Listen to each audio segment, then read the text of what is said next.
ሕማማት ደራሲ ዲያቆን ሄኖክ ኃይሌ አዘጋጅ ገብረ መስቀል ወርቅነህ ተንገላታ የሁላችን ጌታ አዳም ቅጠል በልቶ ባመጣው በሽታ ክፍል 20 የወንበዴው ጥምቀት ስራና ትንሣኤ።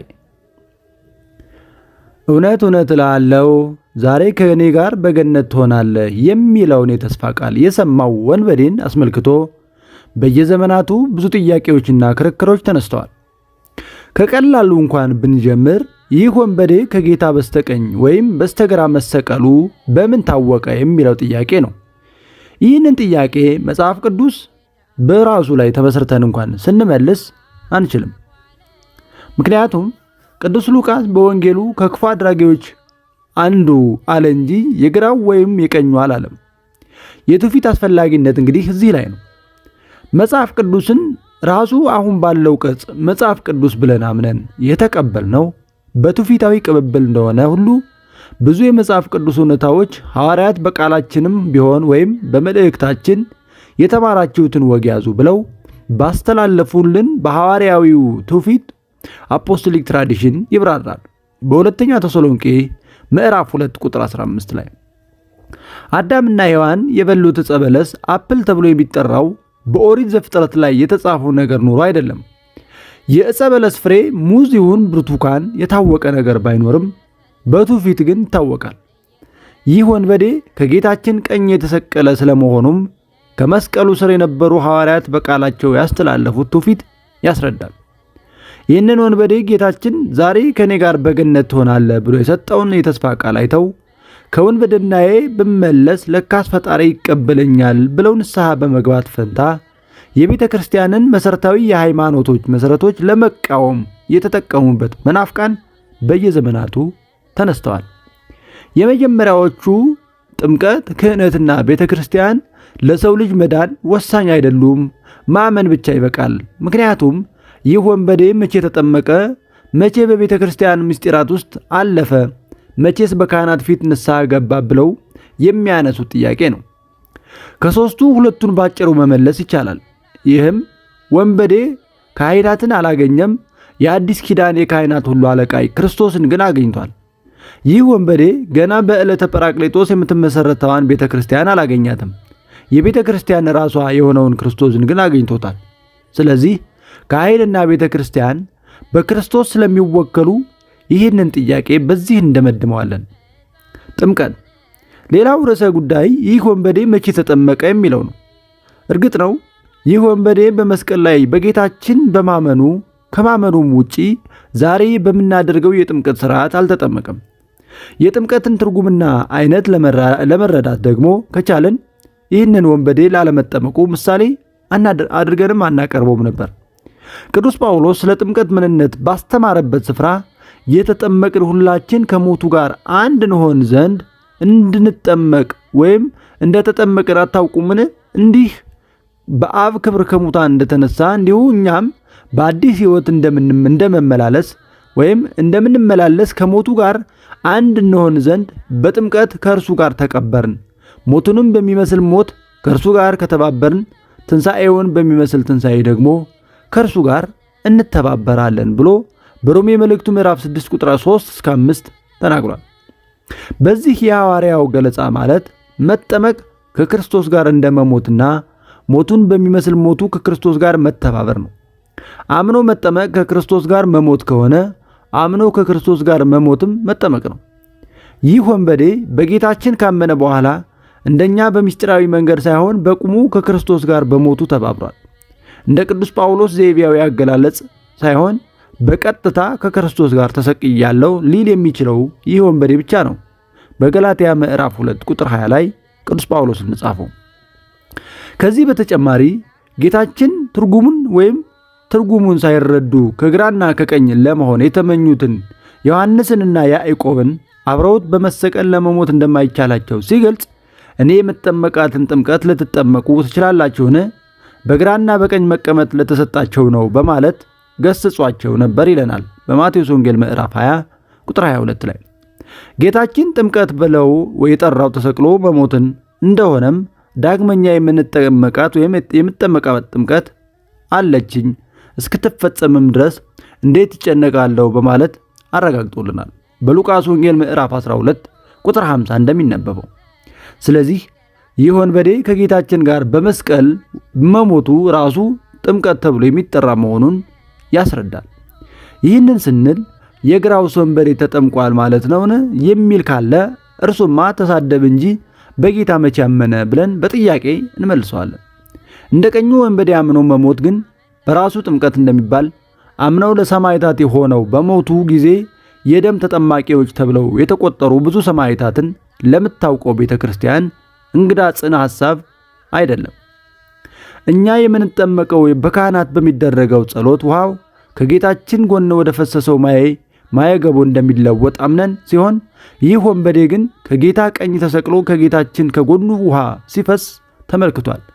እምገቦ ከውህዘ ማይ ወቀድሶ ለፈያታይ ከጎንህ ውሃ ፈሰሰ ወንበዴውንም ቀደሰው እንዳለ ቅዱስ ያሬድ።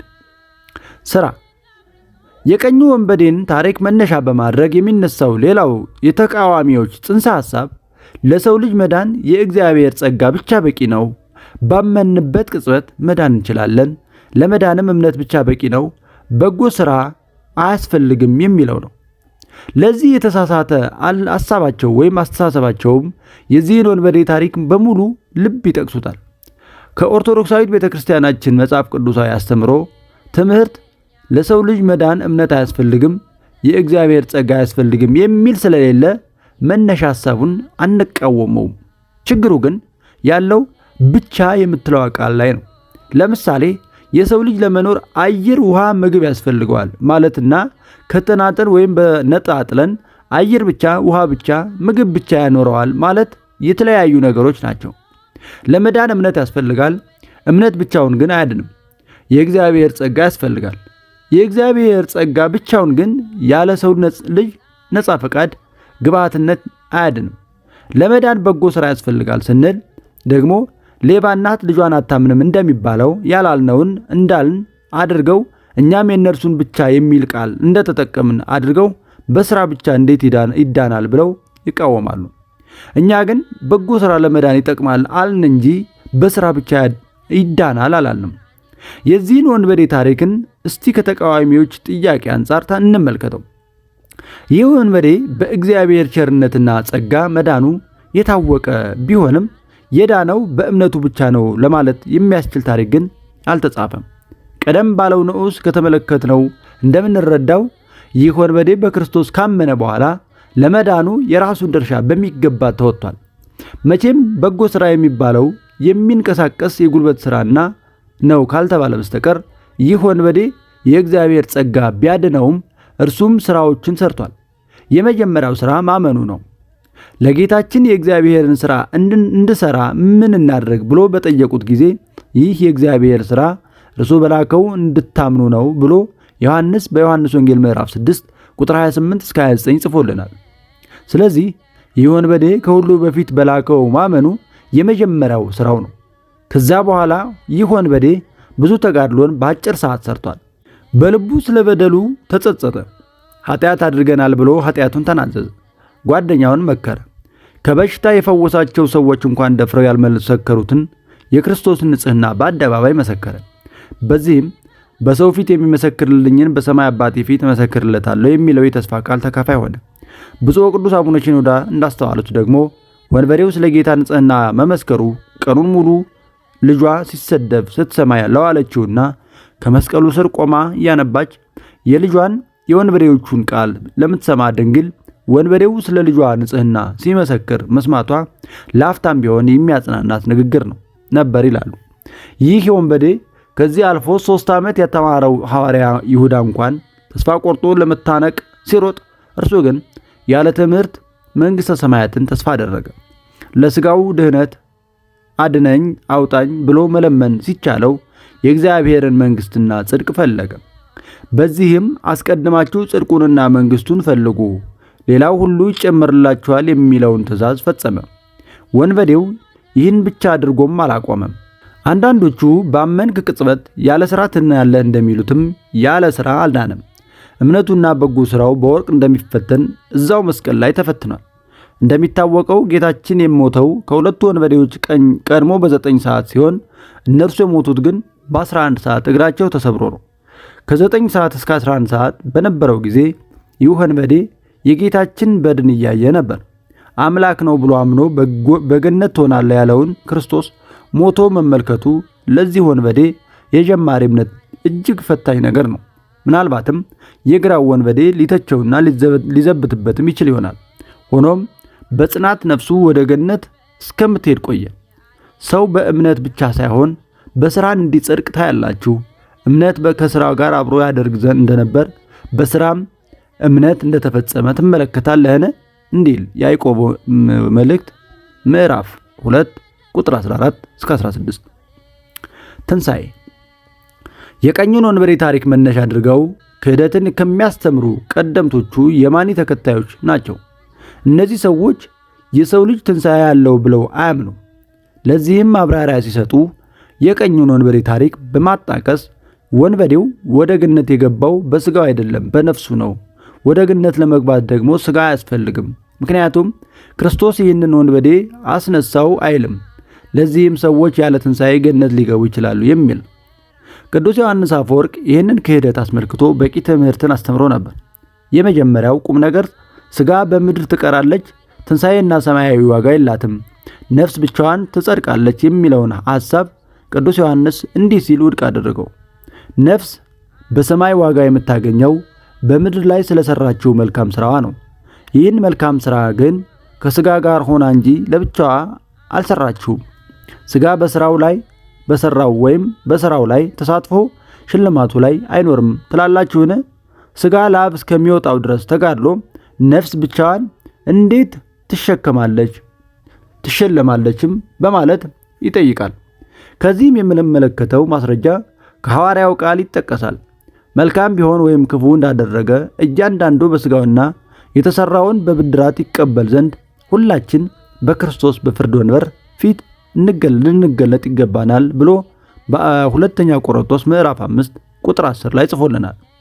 ይህንን ከጠቀሰም በኋላ ሰው ዘላለማዊውን ዓለም ለመውረስ የግድ ትንሣኤና ነፍስን ሥጋን ዳግም መዋሃድ እንደሚያስፈልጋቸው ይህ የሚበሰብሰው ወይም ሥጋ የማይበሰብሰውን ነፍስ ይህ የሚሞተው ሥጋ የማይሞተውን ነፍስ ሊለብስ ይገባዋልና የሚለውን ይጠቅሳል። በአንደኛ ቆሮንቶስ ምዕራፍ 15 ቁጥር 53 ላይ ይህ ወንበዴ ርዕሰ ጉዳይ ሲመለስ ደግሞ ቅዱስ ዮሐንስ የወንበዴው ልመናና የጌታችን መልስ ያላቸውን ልዩነት አበጥሮ ይመለከተዋል። ወንበዴው የጠየቀው በመንግሥት አስበኝ ብሎ ነው። ጌታችን የመለሰለት በገነት ትሆናለህ ብሎ ነው። የገነትንና የመንግሥት ሰማያትን ልዩነት እዚህ ላይ ማስተዋል ይቻላል።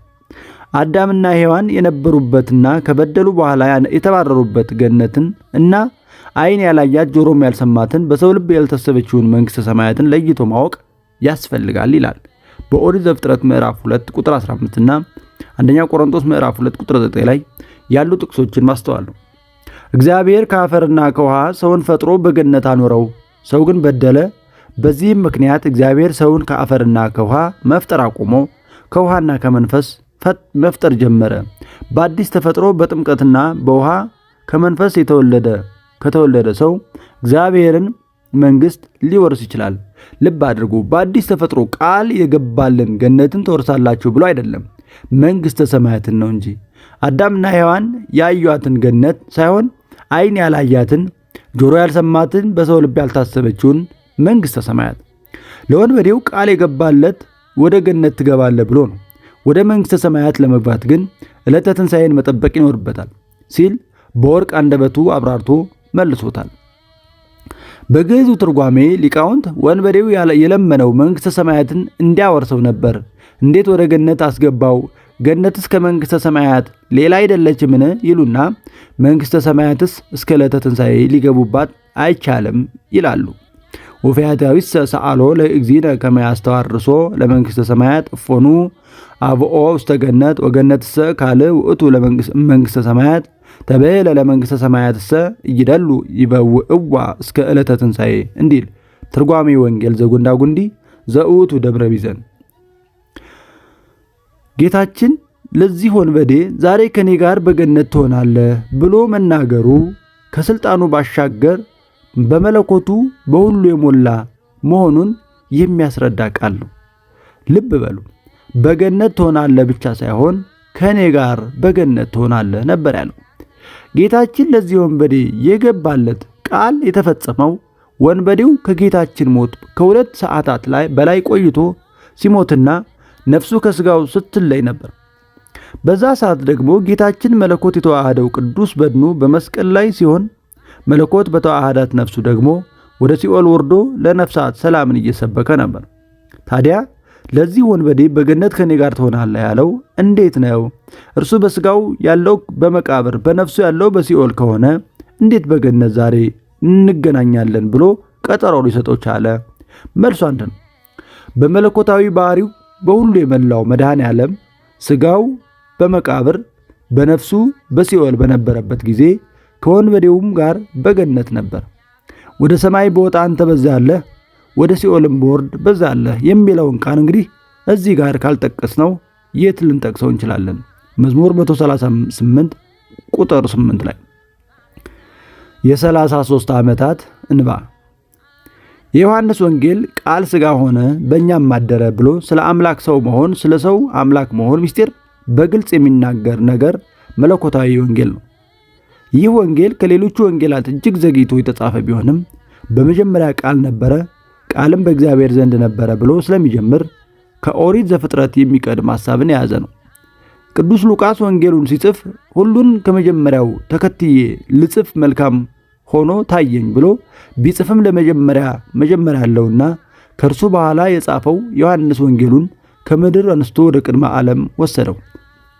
መጽሐፍ ቅዱስን ከስር ከመሰረቱ ጀምሮ ላንብብ ብሎ የሚነሳ ሰው መነሳት ያለበት ከዚህ አረፍተ ነገር ነው።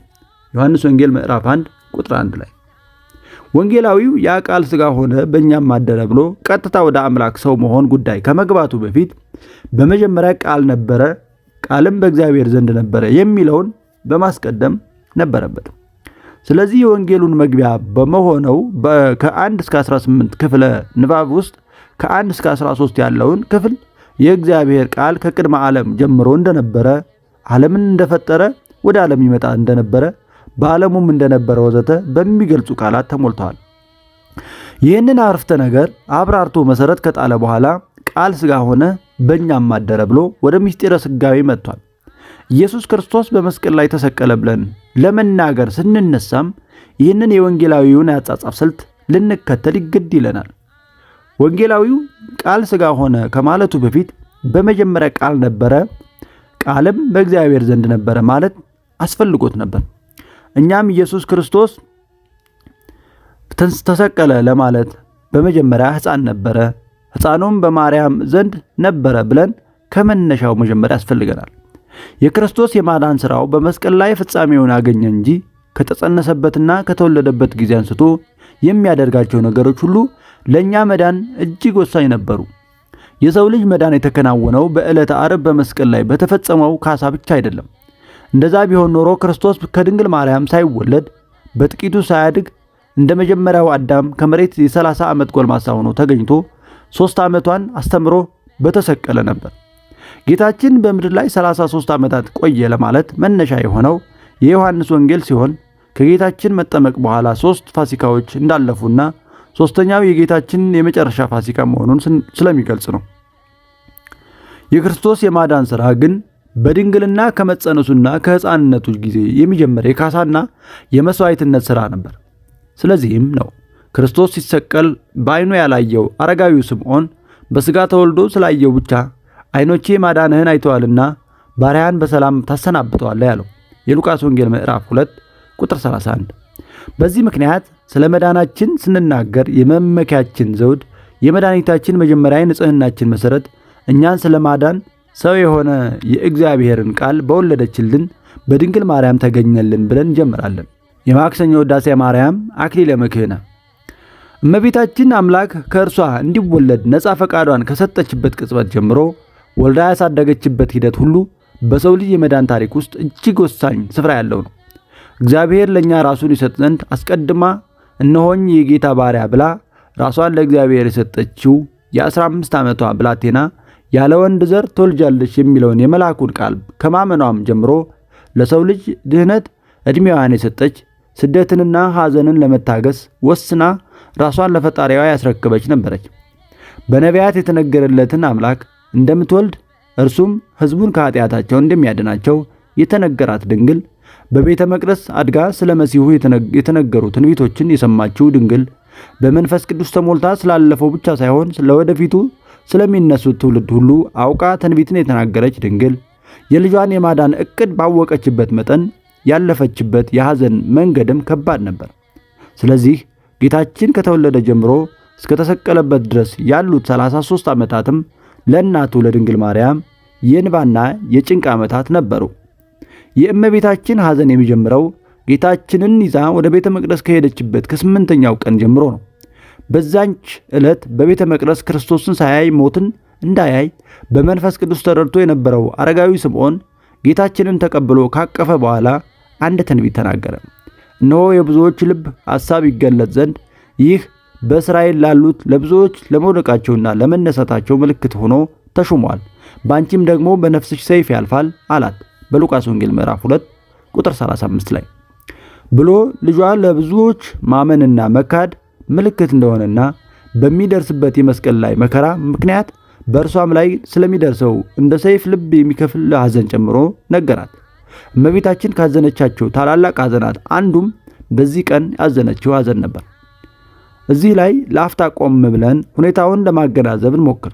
ሕፃን ልጅ ታቅፋ የሄደች ማንኛዋስ እናት ብትሆን አንድ ሽማግሌ ልጇን ታቅፎ ይዞ ልጇ ብዙ መከራ እንደሚደርስበትና እርሷም ሐዘን እንደሚደርስባት ሲነግራት ምን ያህል ትደነግጥ ይሆን? ምናልባትም ከሽማግሌው እጅ ልጇን በቁጣ ነጥቃ እንደ አቢሜሌክ አይምሮውን ያጣ ሽማግሌ ባልኩ ነበር ብላው ትሄድ ነበር። ድንግል ማርያም ልጇን ለአረጋዊው የሰጠችው ግን በመንገድ ላይ ሳይሆን በቤተ መቅደስ ውስጥ ነበር። ስምዖንም የተነገረላትን ድንግል ከምትወልደው ከአማኑኤል ጋር ለማየት ለብዙ ዘመናት ሲጠባበቅ የነበረ መንፈስ ቅዱስ የሚያናገረው ጻድቅ ሰው እንጂ ተራ ሽማግሌም አልነበረም። ስለዚህም ስለ ልጇ መከራም ቢሆን ስለ እርሷ ሐዘን የተናገረው በመንፈስ ቅዱስ እንደሆነ ታውቃለች። ይህን አረጋዊ ከሸመገለና ካረጀ በኋላ ትንቢት ያናገረው ኤልሳቤጥን ከሸመገለችና ካረጀች በኋላ በታላቅ ድምፅ ጮኻ አንቺ የተባረክሽ ነሽ፣ የማኅፀንሽን ፍሬ የተባረከ ነው ብላ እንድትናገር ያደረጋት መንፈስ ቅዱስ ነው። ስለ እመቤታችን ስለ ልጇ ሞት ትንቢትን ከሰማችበት ከዛች ዕለት ጀምሮ የሐዘን ጉዞዋን ጀመረች። ንጉሥ ዳዊት እንኳን ስለ ልጁ የተወለድህልህ ልጅ ፈጽሞ ይሞታል ተብሎ የተነገረልህ ሲነገር እጅግ ሐዘን ወድቆበት ነበር። ዳዊትም ጾመ፣ ገብቶም በመሬት ላይ ተኛ። የቤቱም ሽማግሌዎች ተነስተው ከምድር ያነሱት ዘንድ ካጠገቡ ቆሙ። እርሱ ግን እምቢ አለ፣ ከእርሱም ጋር እንጀራ አልበላም ይላል በአንደኛ ሳሙኤል ምዕራፍ 12 ቁጥር 14 ላይ። ንጉሥ ዳዊት በዝሙት ምክንያት ስለወለደው ልጁ ሞት ሲነገረው እንዲህ በሐዘን ኩርምት ካለ፣ እመቤታችን በድንግልና ስለወለደችው ልጇ ሞት ስትሰማ ምንኛ ትጨነቅ ይሆን? ምናልባት የዳዊት ልጅ ወዲያው የሚሞት በመሆኑ ገና ከ33 ዓመታት በኋላ ልጇ ከሚሰቀለው እናት ጋር ሐዘኑ አይነጻጸርም ብለን እናስብ ይሆናል። ነገር ግን ይህ እውነታ ሐዘኗን ከዳዊት ሐዘን የበለጠና የከፋ ያደርገዋል። በዚህ መጽሐፍ 4ኛ ምዕራፍ መግቢያ ላይ የተመለከትነውን የአብርሃምን እና የይስሐቅን ታሪክ እስቲ መለስ ብለን እናስታውስ። አብርሃም ልጁን ይስሐቅን እንዲሰዋ ከተነገረው በኋላ እስከ ሞሪያ ተራራ ድረስ 3 ቀናትና 3 ሌሊቶች ከልጁ ጋር ተጉዞ ነበር። ልጁ እንደሚሞት እያሰበ ከሚያሳሳው ልጁ ጋር የተጓዘባቸው እነዛ 3 ቀናት ለአብርሃም እጅግ አስጨናቂ ቀናት ነበሩ። ልጇ በመስቀል ላይ እንደሚሞት እያወቀች ለ33 ዓመታት አብራው የቆየችው ድንግል ምንኛ ትጨነቅ ይሆን? ዕድሜው በጨመረ ቁጥር ወደ መስቀሉ እየቀረበ እንደሚመጣ እያወቀች እንደ ሐዋርያቱ እንኳን አትሰቀል አትሙት ሳትለው የቆየችው ድንግል ምን ያህል ትጨነቅ እንደነበር ማሰብ አያዳግትም። ሆኖም የእመቤታችን ታላቅ ሐዘን የልጇን መከራ ከስምዖን ትንቢት ውስጥ በመስማቷ ብቻ ያበቃ አልነበረም። ትልቁ ሄሮድስ ሕፃኑን ሊገለው ይፈልጋል በተባለበት ጊዜስ ምን ሆና ይሆን? ጨካኙ ንጉሥ ሄሮድስ የተወለደውን የአይሁድ ንጉሥ ለመግደል በጭካኔ በተነሳ ጊዜ መንገድ ወጥታ የማታውቀው የገሊላዋ ብላቴና እርሷ ሕፃን ሆና ሕፃኗን ታቅፋ ለስደት በወጣች ጊዜ የነበራትን ሐዘንስ በምን እንገልጸዋለን? አባ አርከስሉስ እንዳሉ ልጇን በጉያዋ ሸሽጋ በምትሸሽበት ጊዜ ከጭንቀቷ የተነሳ ገሊላዊቷ ድንግል ማርያም መሬት ጠባት መድረሻ አጥታ ነበር። መውጫ መግቢያውን ሳታውቅ በቤተ መቅደስ ውስጥ ያደገችው ድንግል ወደ ግብፅ በረሃ እንደ ወፍ የተንከራተተችው መንከራተት፣ እንደ አንበሳ የሚያስፈሩት የነ ዳዊትና የነ ሰሎሞን ልጅ ድንግል ልጇን ታቅፋ መሸሿ፣ የደረሰባት ሐዘን፣ ረሃብና ጥም፣ ያፈሰሰችው እንባ እስከ ዛሬ ድረስ በቤተ ክርስቲያናችን የጥልቅ ተመስጦ ምንጭ ነው። የስደቷን ነገር በጾም ለማሰብ የፈቀዱ ክርስቲያኖች በሚጾሙበትና በውብ ማህሌት ስለ እነዚያ የስደት ወራት በሚታሰብበት በዘመነ ጽጌ ስለ ሐዘኗ ብዙ ይባላል። ርኢክሙኑ ወለተ ደግታመ ሐዚላ ሕፃነ ትጓይጅ ገዳመ አሐሰሰኪ ወእብል እንዘ አአይል አድያመ ማርያም ጻሪታ ኃይል ዘኢለመድኪ ድካመ አንድ ደኒ ስራሂኪ ከዊኖ አፍሃመ። እንዴት አንዲት የደከማ ታናሽ ብላቴና ሕፃን ታቅፋ ወደ ምድረ በዳ ስትሸሽ አይታችኋታልን? እያልኩ በየከተማ እየዞርኩ እፈልግሻለሁ። ኃይልን የተሸከምሽ ድካምን ያለመድሽ ማርያም ሆይ መንከራተትሽ እንደ ፍም እሳት ሆኖ አቃጠለኝ። አይቴ ሐለፈ ጥመያማ ማርያም ጣይዋ ሐሰስክዋ በቤተልሔም ወኢረከብክዋ ሲአለክሙ ሰብአ ገሊላ እመርኢክምዋ ንግሩኒ ዜናሃ ወአርኤዮኒ ፍናዋ ሀበ ሆረት በብካይ እትልዋ። ታናሿ ጊደር ማርያም ወዴት አለፈች? በቤተልሔም ፈለግኳት ግን አላገኘኋትም። የገሊላ ሰዎች ሆይ ለምናችኋለሁ፣ ካያችኋት ንገሩኝ፣ የሄደችበትንም መንገድ አመልክቱኝ፣ ወደ ሄደችበት በለቅሶ እከተላታለሁ ይላል የድንግሊቱ ሐዘን ዘልቆ የተሰማው የሰቆቃወ ድንግል ደራሲ አባ አርከስሉስ። ያዕቆብ ወደ ግብፅ ሲሰደድ ልጅህ ዮሴፍ በግብፅ ተሾሟል ተብሎ ተነግሮት ልቡ በደስታ ተሞልቶ ረሃቡን ሊያስታግስና በምቾት ሊኖር ነበር። ጉዟቸው ከግብፅ ፈርዖን በተላከላቸው ልዩ የቤተ መንግሥት ሰረገላ ነበር። ኦሪት ዘፍጥረት ምዕራፍ 46 ቁጥር 5 ላይ እንደምናነበው የያዕቆብ ዘመድ ድንግል ማርያም ግን ወደ ግብፅ የሄደችው አንድም የሚያውቃት ሰው ሳይኖር ነበር። በሐዘንና በእንባ ተሞልታ ወደ ረሃብ ምቾት በሚነሳ የአህያ ጀርባ ላይ ተጭና ነበር። ያዕቆብ ነገደ በፍስሐ ለረኬበ ኩሉ መፍቀዱ ሶበ ሰማ በብሔረ ግብፅ ከመነግሰ ወልዱ ለአጉዮ ወልዳ እምሰይፍ አመ ሕፃናት ተሃርዱ ነገደ ውስተ ምድረ ግብፅ ማርያም ዘመዱ ሀበ አልቦ ዚያ አምራ ወኢ አሃዱ እንዴት ሰቆቃወ ድንግል።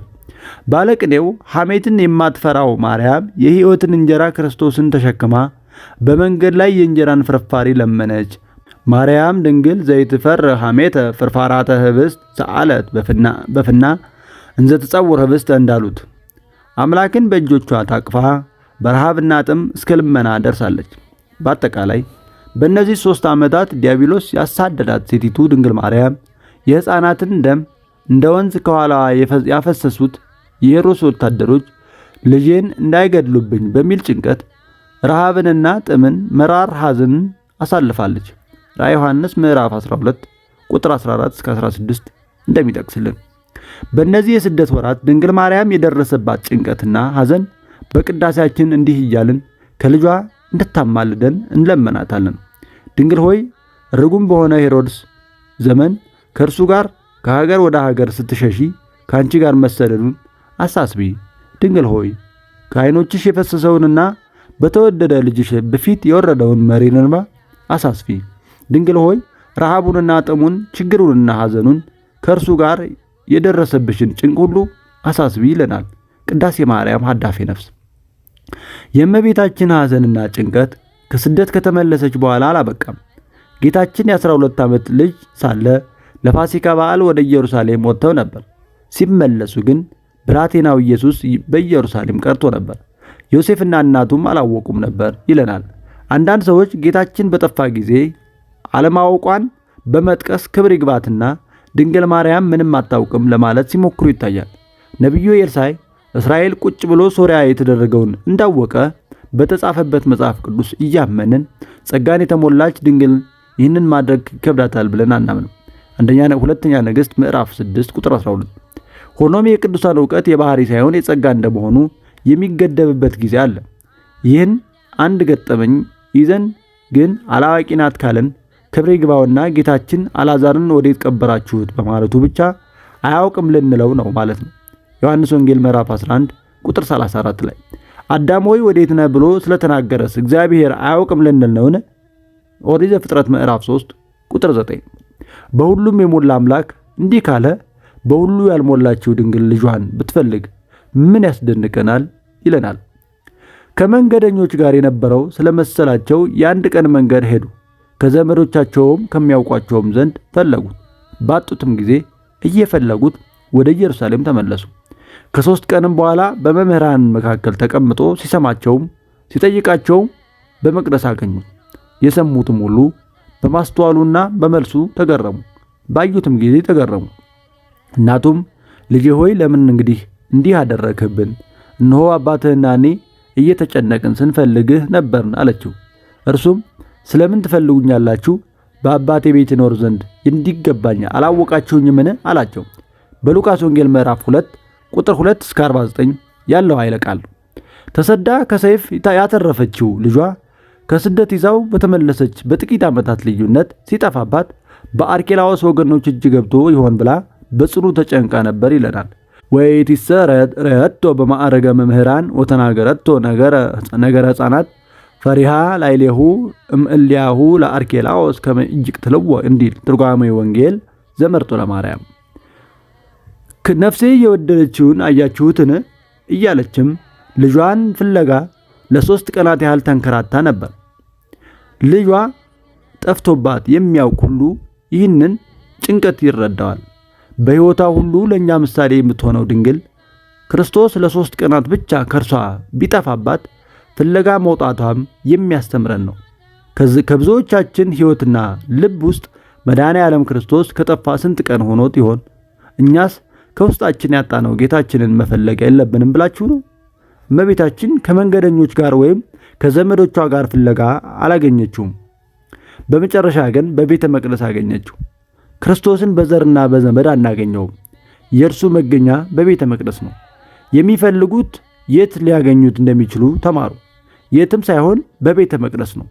በቤተ ክርስቲያን ፈልጉት። በቤተ ክርስቲያን ውስጥ ካሉ መምህራን ዘንድ ፈልጉት እንዳሉ ሊቁ መድኃኔ ዓለም በየመንገዱ ማግኘት አይቻልም። በመቅደስ በአባቶች ከአባቶቹ እግር ስር ይገኛል። በእውነት ክርስቶስን ያገኘ ጌታን ካገኘው ይበቃኛል ብሎ ከቅድስት ቤተ ክርስቲያን ሊርቅ አይችልም። ይልቁንስ ነፍሴ የወደደችውን አገኘሁት፣ ወደ እናቴም ቤት ወደ ወላጅ እናቴ እልፍኝ እስካስገባው ድረስ አልተውሁትም ሊል ይገባዋል። የእናት ቤት የወላጅ እናታችን እልፍኝ መድኃኔ ዓለም ክርስቶስን የምናገኝበት ቅድስት ቤተ ክርስቲያን ናት። ከቤተ ክርስቲያን ውጪ የሚገኝ ክርስቶስ ወይም ከቤተ ክርስቲያን የሚያስወጣ ክርስቶስ እርሱ እውነተኛ ክርስቶስ አይደለም። ማንም ክርስቶስ ከዚያ አለ ወይም ከዛ አለ ቢላችሁ አትመኑ። ሐሰተኞች ክርስቶሶች ይነሳሉና እነሆ አስቀድሜ ነገርኳችሁ፣ እነሆ በበረሃ ነው ቢሏችሁ አትውጡ፣ እነሆ በእልፍኝ ነው ቢሏችሁም አትመኑ ብሎ ነግሮናልና መኃልየ መኃልይ ምዕራፍ 3 ቁጥር 4 እንዲሁም በማቴዎስ ወንጌል ምዕራፍ 24 ቁጥር 23 እስከ 26። እመቤታችን ልጇን በቤተ መቅደስ ባገኘችው ጊዜ ጌታችን በአይሁድ መምህራን ስር በትሕትና ተቀምጦ ነበር። በመልሱ ብቻ ሳይሆን እንደ ሕፃናት ልማድ በጥያቄው ያስደንቃቸውና ያስተምራቸው ነበር። እናቱ ወደ እርሱ ስትቀርብ እንደ ሌሎች መምህራን እንደ ሌሎች ወላጆች በቁጣ አልጮኸችበትም። ከጸሎት በማይተናነስ እርጋታና በሚያራራ ቃል ልጄ ሆይ ለምን እንዲህ ያደረግህብን? እነሆ አባትህና እኔ እየተጨናነቅን ስንፈልግ ነበርን አለችው። እነሆ እኔና አባትህ ብላ ጻድቁ ዮሴፍን አባትህ ብላ ጠራችው። ይህንን ያለችው ቅዱስ ኤፍሬም እንዳለው ክርስቶስ የዮሴፍ ልጅ እንደሆነ ለሚመስላቸው በዛ ለተቀመጡት አይሁድ ሕሊናና እንደ አባት ያሳደገውን ዮሴፍንም ለማክበር ብላ እንጂ እንደ ፊልጶስ ባለማወቅ አይደለም ይለናል በዮሐንስ ወንጌል ምዕራፍ 1 ቁጥር 46 ላይ። ይህንን የእመቤታችንን ንግግር ይዘው ክርስቶስ የዮሴፍ ልጅ ነው የሚሉ እንዳይኖሩ ግን ጌታችን እዚያው ስፍራ ላይ በአባቴ ቤት እኖር ዘንድ እንዲገባኝ አታውቁምን በማለት አባቱ ዮሴፍ ሳይሆን እግዚአብሔር አብ መሆኑን አመላክቷል። ወዘይቤ ዘንተ እንዘ ይሰጥዎ ቃል እያሃልይዎ ከመ ዮሴፍ አቡሁ እሙነ ባሕቱ አቡሁ ካልእ ውእቱ ከመ ያለብዎሙ አምላክናሁ እንዲል ትርጓሜ ወንጌል። ጌታችን ለ3 ቀናት ያህል የጠፋው ለምንድን ነው? ልጄ ሆይ ለምን እንዲያደረክብን የሚለው ጥያቄ መልሱ ምን ይሆን? ይህንን ያደረገው የተወለደው በማርያምና በዮሴፍ ቤት ሊቀመጥ ሳይሆን የእውነትን እውቀት ያስተምር ዘንድ ሥርዓትን ይፈጽም ዘንድ እንደሆነ ለማስረዳት ነው። ወከመ ያለቡ ውእቱሰ ኢተወልደ ከመ ይንበር ውስተ ቤተ ማርያም ወዮሴፍ አላ ባቱ ከመ ይምሃር አእምሮተ ጽድቅ ወይፈጽም ሥርዓተ እንዲል ከዚያም በኋላ ከእነርሱ ጋር ወርዶ ይታዘዝላቸው ነበር ተብሎ መጽሐፉ ደግሞ የቱንም ያህል መንፈሳውያን ብንሆን ለወላጆቻችን መታዘዝን ማስቀደም እንዳለብን የሚያስተምር ነው ይለናል በሉቃስ ወንጌል ምዕራፍ 2 ቁጥር 51 ላይ የተጻፈው። ጌታችን ለ3 ቀናት ጠፍቶ መገኘቱ እንደ ቅዱስ አምብሮስ ያሉት ሊቃውንት ትንሣኤውን ያመለክታል ይላሉ። የደብረ ገሪዛን ጉንዳጉንዲ ትርጓሜ ወንጌል ጌታችን ይህንን ያደረገው በመቃብር 3 ቀናት መቆየቱን የሚያስረዳ ትንቢት እንደሆነና በ3ኛው ቀን ለማርያምና ለዮሴፍ መገለጡም ከትንሣኤ በኋላ ለመግደላዊት ማርያምና ለደቀ መዛሙርቱ የሚገለጥ መሆኑን የሚያሳይ እንደሆነ በውብ መንገድ አነጻጽሮ አስቀምጦታል። ወፈቀደ እግዚ በእንተዝ ያለበወነ በከመ ነበረ 3 ዕለተ ውስተ መቃብር በጥበብ እምድኅረ 3 ዕለት አስተርአዮሙ ለአርዳኢሁ ወተናገሮሙ ወከመዝ ገብረ እምድኅረ ትንሣኤሁ ቀዲሙ አስተርአያ ለማርያም እምድኅረዝ አስተርአዮሙ ለአርዳኢሁ እንዲል። ወስብሐት ለእግዚአብሔር ወለወላዲቱ ድንግል ወለመስቀሉ ክቡር። ይቆየን።